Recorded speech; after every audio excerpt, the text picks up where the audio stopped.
Hello there, welcome to another edition of Passnownow WAEC preparatory classes.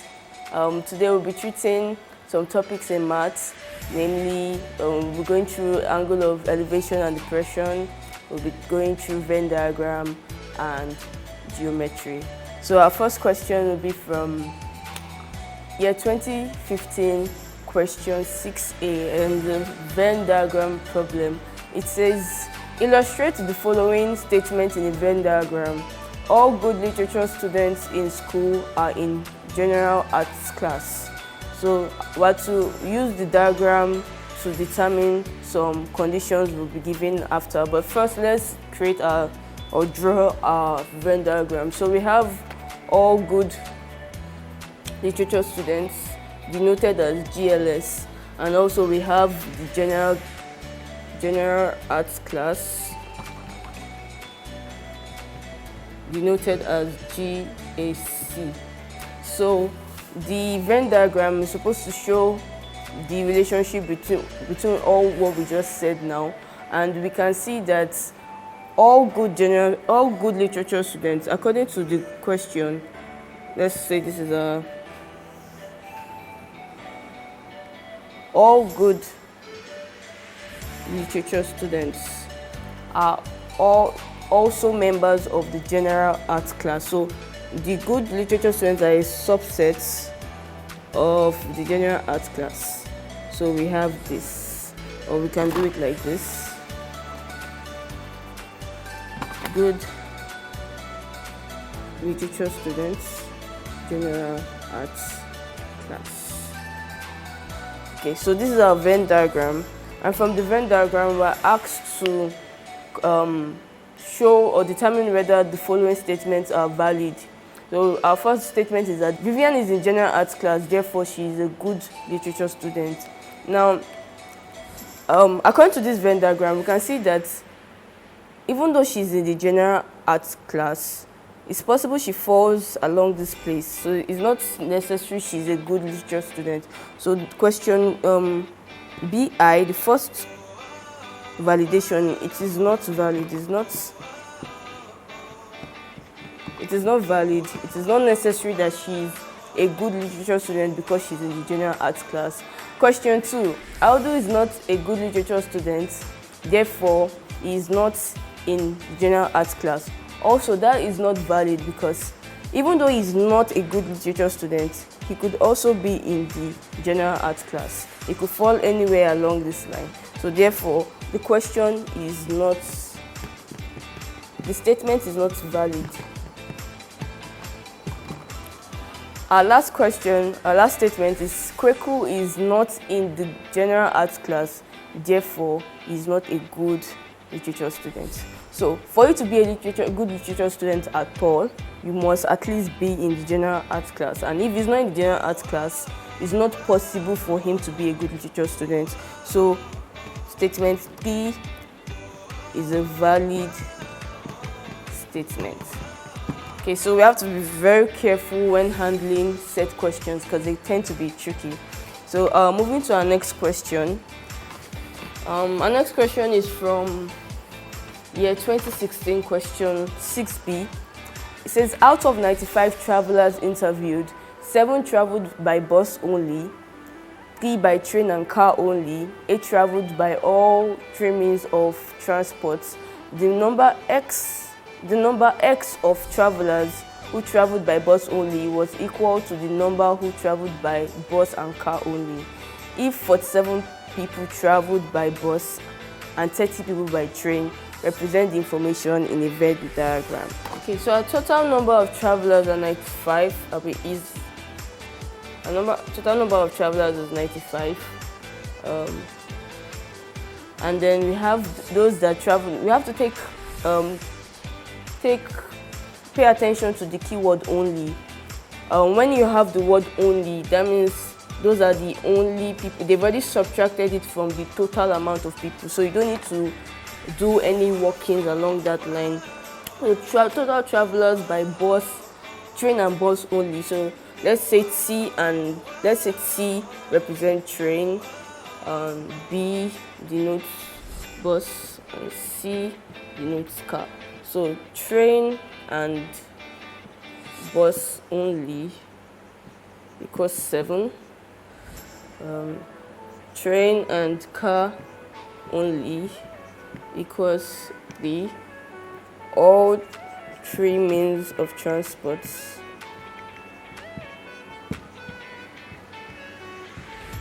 equals 8. Then all the total travelers by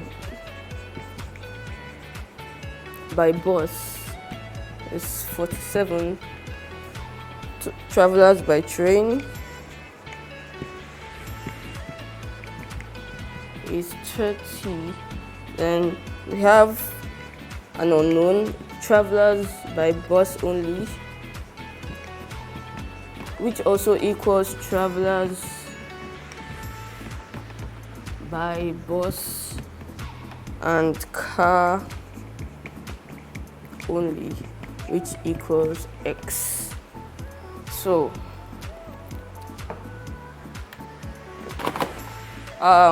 we can derive our Venn diagram from this.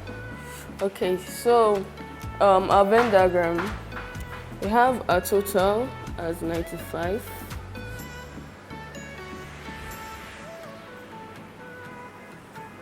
And we have the train.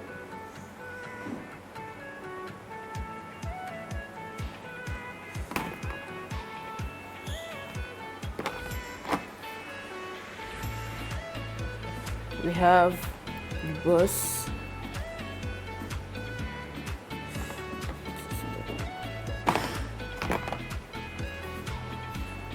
And we have the car.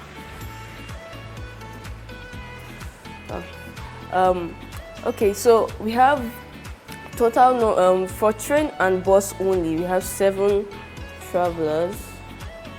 For train and car only, we have 3 of them. For all 3 means of transport, we have 8.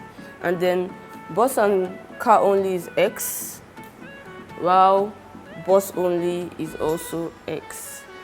So okay, so this is our Venn diagram. This is our Venn diagram. Our next question is to find the value of x. Okay, so we're given total those who traveled by bus. Right. We're given those who traveled by bus as 47. So travelers by bus. These are total travelers by bus, 47. Okay, to get the value of x, we have to consider this whole place. So the addition of everything here should give us 47, because these are all the travelers that went by means of bus. So we have 47 equals 7 plus 8 plus x plus x. So we have 7 plus 8 plus x plus x. So we have 47 equals 15 plus 2x. Then we have 2x equals 47 minus 15. And then we have 2x equals 32. Divide both sides by 2. And we have x equals 16. So we have our value for x. We can then change it in the Venn diagram.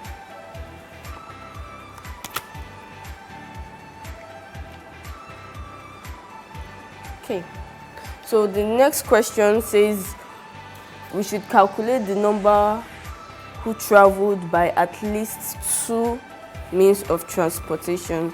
So that means 2 or more. 2 or more means at least 2.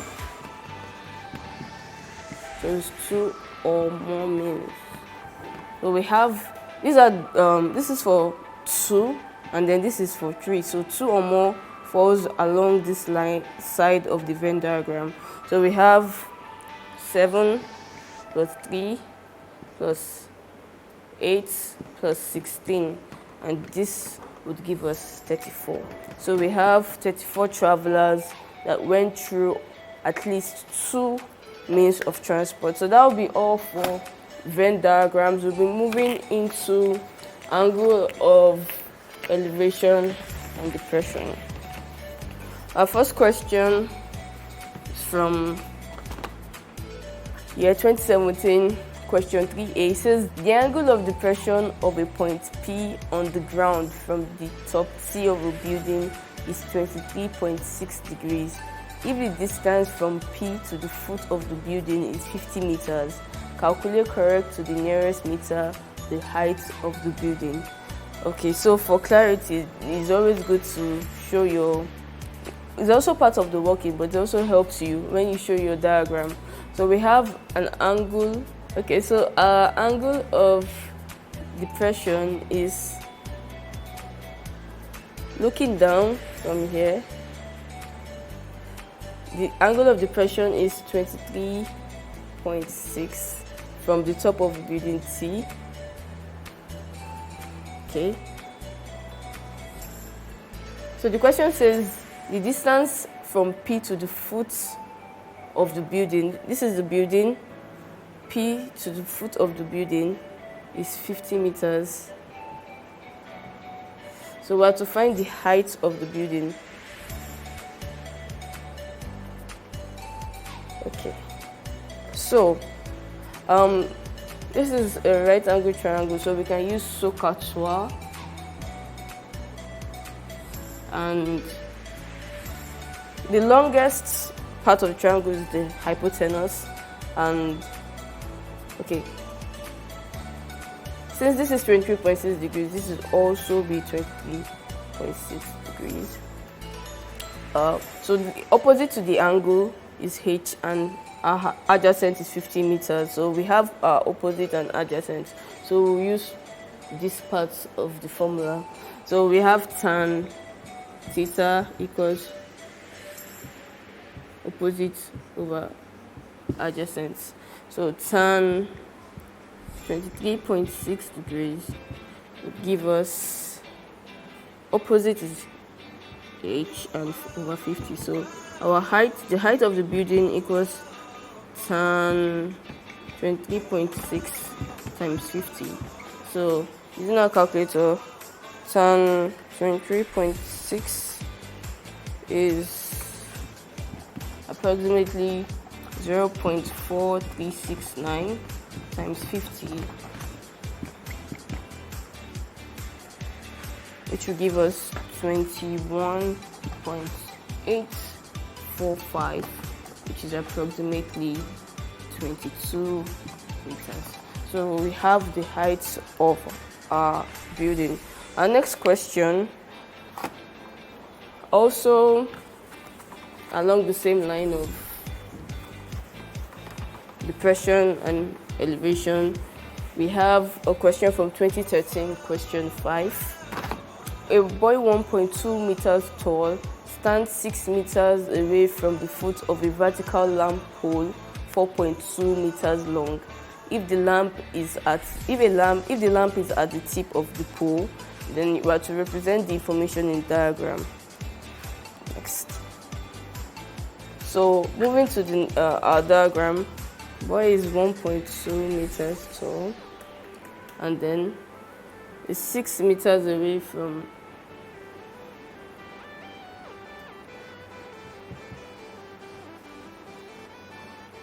So it's 6 meters away from the lamp pole. And then there's a lamp on top of the pole. Okay?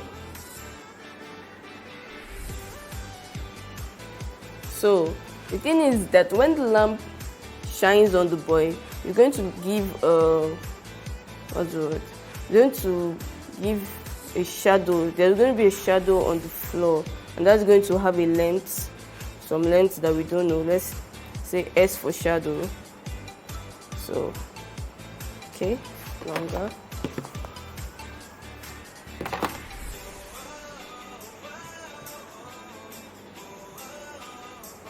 So let's label a triangle. We can call this A, B, C, M, N.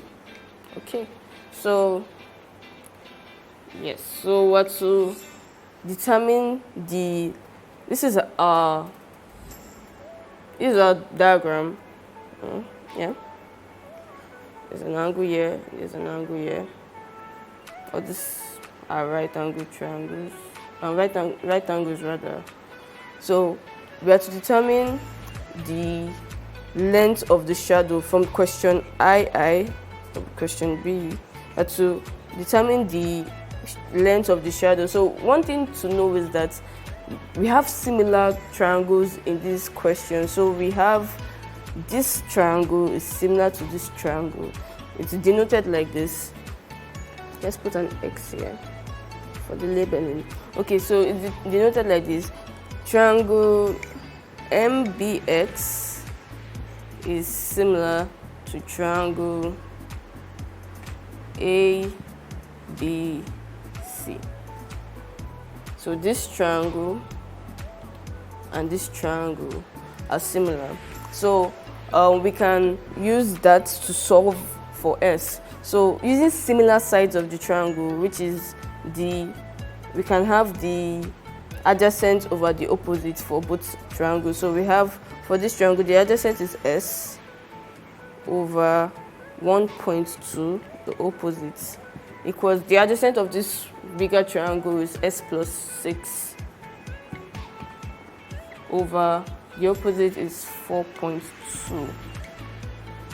So cross multiplying both sides, we have like this.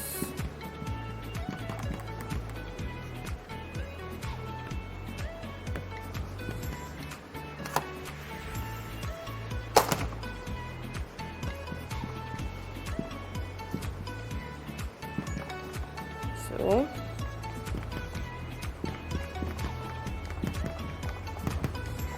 to give us 3S equals 7.2, and then S equals 2.4 meters.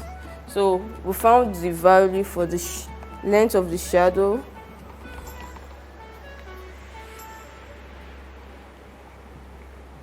So our next question is to find the angle of elevation of the boy from the lamp.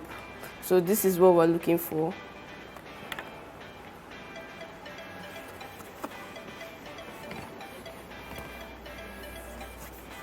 Okay, so to find this, we need some parameters. We need at least two lengths of the sides of the triangle.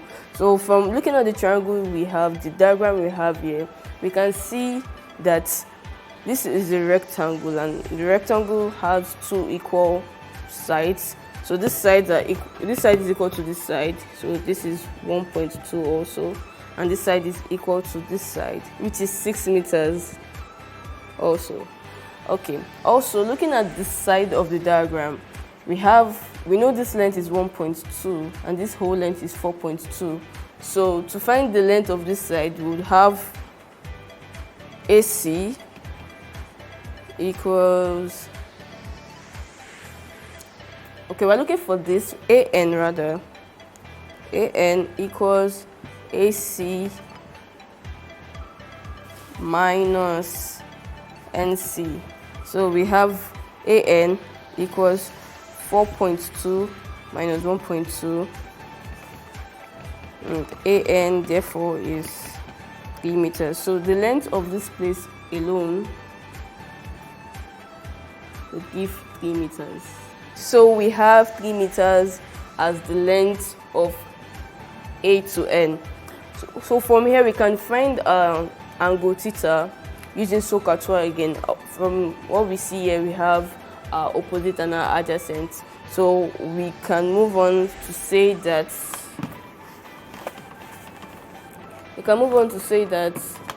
tan theta equals opposite, which is 3, over adjacent, which is 6, and therefore tan theta equals 3. Okay, that would be 1 over 2 or 0.5, and theta equals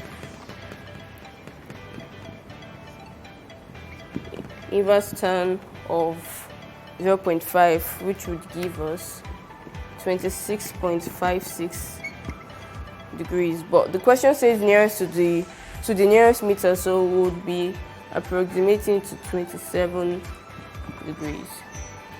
So that is it for our questions on the angle of elevation and depression. Our last topic for today would be geometry, but under geometry we'll be treating mensuration that has to do with the volume, area of shapes. So our first question is from year 2016, question 3B. It says a cylindrical tin 7 centimeters high is closed at one end if its total surface area is 462 centimeters square. Calculate its radius. So from the question we have our height. Our height is the height of 7 centimeters, and the total surface area will be noted as TSA is 462 centimeters square, and we do not know our radius. So the question says that one side of the cylinder is closed while the other is open. So we can draw our cylindrical thing of this. So this is our closed side and this is our open side. The height 7 centimeters, and we do not know our radius. Okay, so to find our radius, we'll be using the total surface area we were given as 462 centimeters squared. So we can remove the units. TSA, so the total surface area of this cylinder is the curved surface area of the cylinder when it's open at both ends, which is 2 pi RH, plus the area of the closed surface. Since we just have one closed surface, it's going to be pi r squared. Note, if you were given a question where both sides are closed, then you have 2 pi r squared. Okay, so moving on, we have 462 equals 2 times 22 over 7 times r, which we don't know, times 7 plus 22 over 7 times r squared. Okay. So yes, 7 can cancel out, and we have 462 equals 44r plus 22 over 7r squared. So to make this readable, we can to make this easy to solve, we can multiply through by 7, then we'll have 8,234 equals 308r plus 22r squared. So this becomes a quadratic equation when we have 22r squared plus 308r minus 3,234 equals 0. Okay, so I'll be cleaning the diagram on top.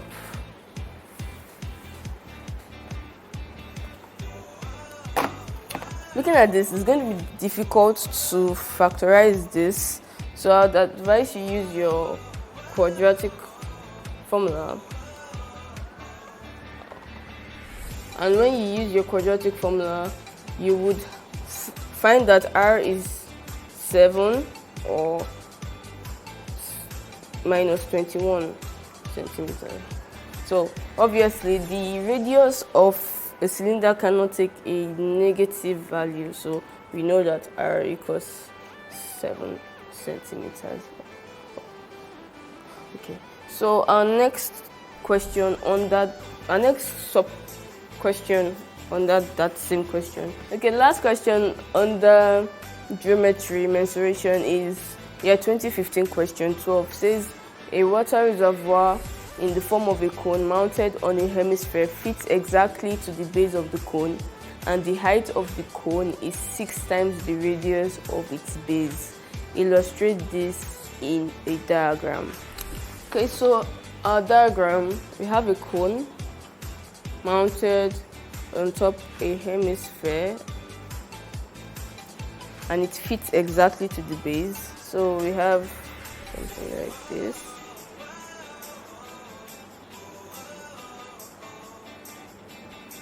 Okay.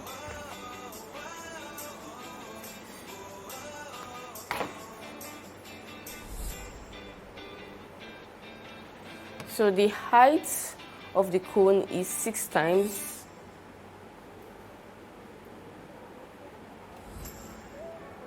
the radius of its base. So this is 6r. Let's say the radius is r. So moving on, this is our diagram. The height of the cone is 6 times the radius of its base.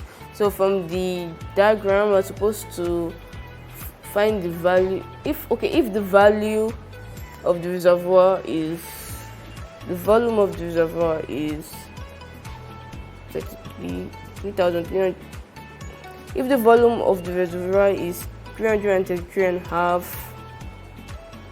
pi liter cube, calculate to the nearest whole number the volume of the hemisphere. Okay, so the volume of the reservoir will be the volume of the cone plus the volume of the hemisphere.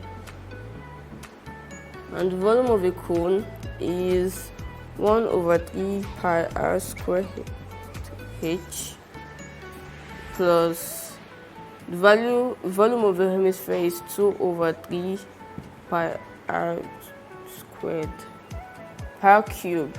The volume of the hemisphere is 2/3 pi r cube.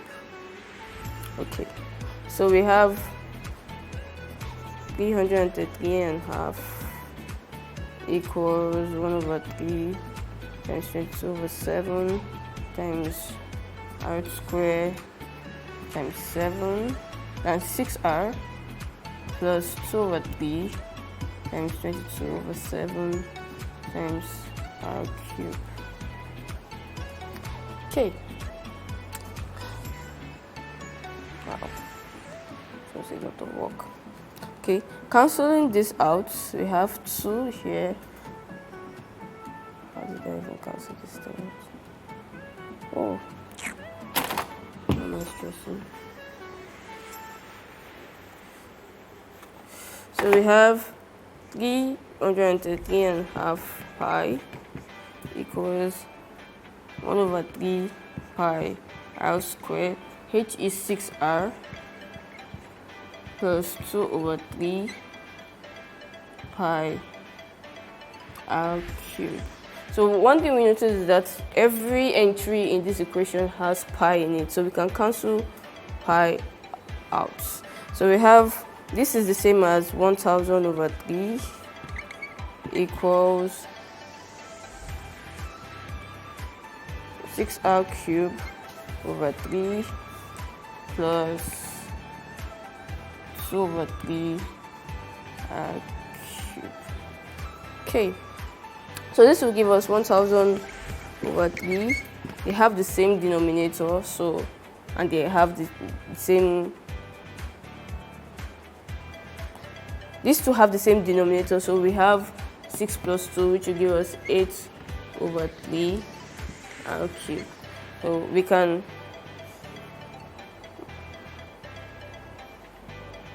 divide through by, we can multiply through by 3. We can multiply through by 3 to cancel out this. So we have times 3 times 3, and we have 1,000 equals 8r cubed. So to get r cubed, we have to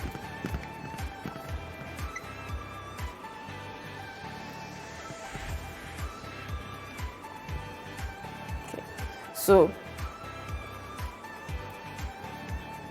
let me move it up here. We would have r to be a third root of 1008.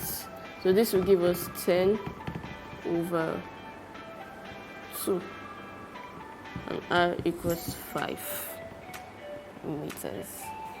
We have the length of the cone, or the length of the side of the cone, denoted as L, and we're to find the total surface area of the whole reservoir. So we have our curved surface area of the cone as pi RL, and the area of the hemisphere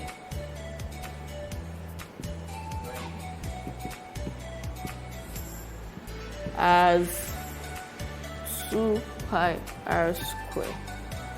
So to find our total surface area of this reservoir, we'll be adding these two together. So the TSA is pi RL plus 2 pi r squared. Now, if you notice, we don't have a value for L. So we're using Pythagoras. What am I saying? What's this thing called again? It's not Pythagoras theorem. A squared equals b squared plus c squared. What is it called again? I called it for the game. Okay, the other one is like, yeah, okay, I was correct. I was missing with Sokatwa.